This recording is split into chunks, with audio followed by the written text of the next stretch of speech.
Ousmane Sonko pour la compétition électorale de 2024.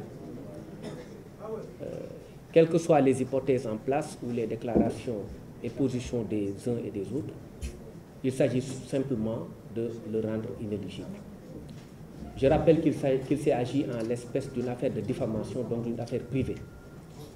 La partie civile, M. Mambay Niang, s'était dite satisfaite lorsqu'elle était sortie de l'audience et a remercié tous les Sénégalais. Quelque temps après, il a été reçu en conférence de presse et il a dit ceci. Ousmane Sonko n'a pas encore échappé à l'inéligibilité. C'est lui qui le dit. Donc, la réponse à la question de savoir qu'est-ce qui les motive est claire. C'est pour le rendre inéligible, c'est pour qu'il ne participe pas aux élections présidentielles en 2024. Alors, est-ce qu'on a le droit d'utiliser la justice pour écarter les adversaires politiques? Je pense que ce temps est révolu. Et l'agenda de la justice, disait Maître Amadou Diallo tout à l'heure, n'est pas l'agenda des politiques, ni l'agenda des médias. Il faudrait qu'on laisse la justice respirer un peu et laisser les politiques compétir ailleurs. Khalifa Sall a été condamné le 30 mars 2018, si je ne m'abuse, à 5 ans de prison. En juillet 2018, sa peine a été confirmée en appel. Et en décembre, la cassation est intervenue pour confirmer l'arrêt. En février ou janvier, sa candidature a été déclarée irrecevable. Les Wolofs ne disent-ils pas que Koundo bin Raïsamam, Bogissé l'Union d'Am. Donc nous avons très vite compris que la position de principe du parquet, qui relève appel d'une décision qui oppose deux privés, nous avions compris que c'était simplement pour, si ces affaires sont enrôlées, elles étaient évoquées en janvier et donc elles ont été enrôlées 4 ou 5 mois plus tard.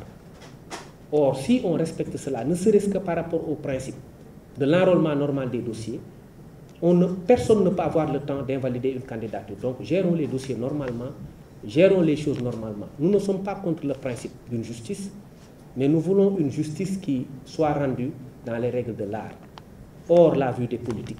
Parce que c'est impressionnant la vitesse avec laquelle Khalifa Sall a été éliminé en tant que potentiel candidat à une élection présidentielle, que cette même logique doit se reproduire.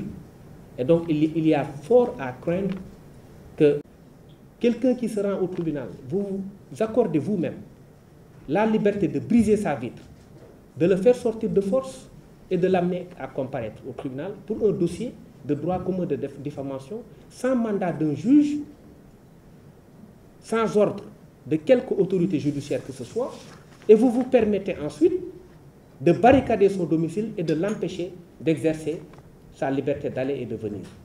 Et cela ne se passe qu'au Sénégal. Et ça semble n'étonner personne.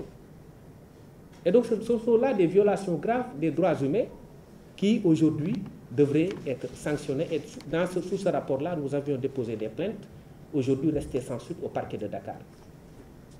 Je voudrais juste vous donner 2 exemples. Le dossier de Souleymane Téliko.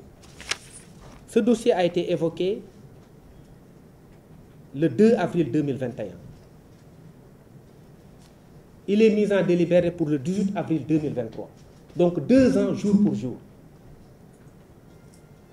Le dossier de Barthélémy Diaz, il est pendant depuis presque 10 ans ou plus.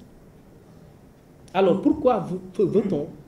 Parce que simplement on veut écarter un adversaire politique de la part de la partie civile, faire accélérer les choses, dans quelques mois, 1 mois ou 2 mois, juger l'affaire, dans 3 mois, 4 mois, juger l'affaire en cassation, appel, cassation, élimination.